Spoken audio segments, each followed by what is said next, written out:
लग्नानंतर होईलच प्रेम या आजच्या एपिसोडमध्ये ना इतकं विशेष दाखवलेलं आहे की आपला पार्थ त्याच्या आईशी बोलत असतो की पप्पांनी कसं ना तुला डिनरला घेऊन गेलेत, किती रोमॅन्टिक आहे. आणि ते बघ डिनर करून आले तरी सुद्धा नाईट डिनरसाठी तुला घेऊन गेलेत, म्हणजे तूच विचार कर की ते अजूनही तुझा किती विचार करतात आणि तुमच्यामधला तो रोमॅन्स खरंच खूप छान ना. तर ती म्हणते हो नक्कीच हे खूप छानच आहे. आणि हे सगळं चालूच असतं त्याचं बोलणं, तेव्हा दीपक त्याला पाहतो की हा फोनवर बोलते आणि आज मात्र मी नंदिनीचा वचपा काढणारच आहे, तिला मी सोडणारच नाही, तिला मारून टाकणार असा तो विचार करतो. आणि इकडे नंदिनी तर आपल्या पार्थला सांगत असते तुम्ही ऑफिसला जा. आणि खरंच ऑफिसला गेल्यानंतर ना सगळा तुमचा स्टाफ तुमची वाट पाहत असेल, त्यांना कसं वाटत असेल, इतकं छान वाटेल ना तुम्ही गेल्यानंतर, खरंच तुम्ही ऑफिस जॉईन करा असं त्याला ती कन्व्हिन्स करत असते. आणि इकडे तर आपली काव्या ना छानपैकी नाईट क्रीम लावत असते हातांना आणि त्या नाईट क्रीम लावण्यावरून पार्थ तिची चेष्टा करत राहतो की ही नाईट क्रीम तुम्ही जी लावताय ना याच्यामुळेच तुम्ही एवढ्या सुंदर दिसता. तर ती म्हणते हो का, तर तो म्हणतो हो ना, मलाही द्या ना तुम्ही ही नाईट क्रीम लावायला, मग मीही सुंदर दिसेल. तर ती म्हणते तुम्ही लावू शकता, पण ही नाईट क्रीम सुंदर दिसण्यासाठी नाहीये, तर स्किन केअरसाठी आहे, समजलं ना. तर तो म्हणतो की हो ना चालतंय की, मग मी ना सुंदर नाही पण मी स्वतःच्या स्किनची केअर तरी करेन ना, त्यामुळे मलाही द्या तुम्ही आणि मी प्रत्येक दिवशी ना तुम्हाला 50 रुपये पेड करेन या गोष्टीचे. तर ती म्हणते कशाबद्दल, तेव्हा तो सांगतो की तुम्ही कसे रिक्षावाल्याला 200 रुपये दिले ना, तसं मी तुमचे परतफेड म्हणून 50-50 रुपयाने करेन, कारण मीही डेली लावत जाईल. तर ती म्हणते गप्प बसा तुम्ही, माझं डोकं खाऊ नका, तुम्ही तुमचं काम करा. तो बोलतो बरं ठीक आहे, मी तुम्हाला सांगून जातोय की मी वॉशरूमला चाललेलो आहे. तर ती म्हणते यात मला काय सांगायचं की तुम्ही वॉशरूमला चाललाय. ती म्हणते जा. तर तो म्हणतो नक्की ना, तर म्हणते अहो जावा ना, माझं डोकं का खराब करताय. मग तो हे सगळं ऐकून निघून जातो वॉशरूमला. आणि ह्याचीच संधी बघून पार्थच्या रूममध्ये नंदिनी असेल असं दीपक विचार करतो आणि तो तिचा वचपा काढायला त्यांच्या बेडरूमच्या बाहेर येतो. बघतो तर काय पार्थने कडी लावलेली असते. आता इथे ना आपला पार्थ बोलत असतो काव्याशी, पण दीपकला वाटतं की तो आपल्या पार्थ नंदिनीशीच बोलतोय आणि त्यावेळेस त्याला अजून राग येतो. मग तो काय करतो, एका खिडकीच्या दरवाज्यातून आतमध्ये जातो आणि पार्थला गेलेलं पाहतो आणि जातो आणि तिथे जी उशी असते ती तिच्या डायरेक्ट तोंडावरती ठेवतो आणि तिचा जीव घ्यायचा प्रयत्न करतो.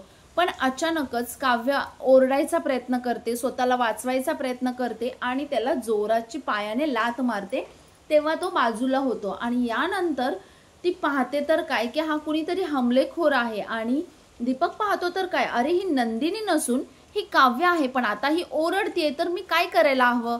तर मग तो तिला मारत नाही, पण तो तिला चाकूचा धाक दाखवतो आणि तिला घाबरवतो.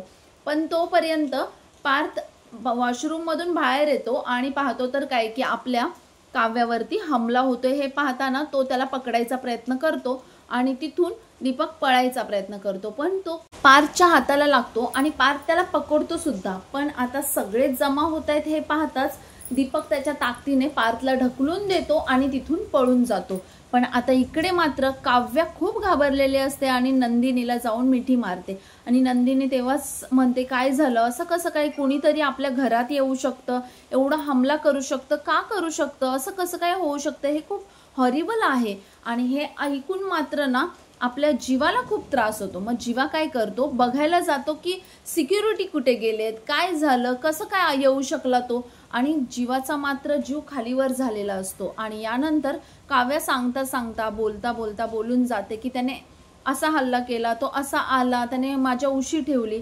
मग तेव्हाच पार्थचं म्हणणं होतं की आपण घरच्यांना पण सांगू आणि सिक्युरिटी सुद्धा वाढवू. पण काव्याचं म्हणणं असं असतं की नाही, असं नको करूया. आता काव्या सांगते की जर आपण घरच्यांना सांगितलं तर घरचे वेगळेच रिॲक्ट होतील आणि मला घरामध्येच थांबवतील, मला बाहेर अजिबात जाऊन देणार नाहीत.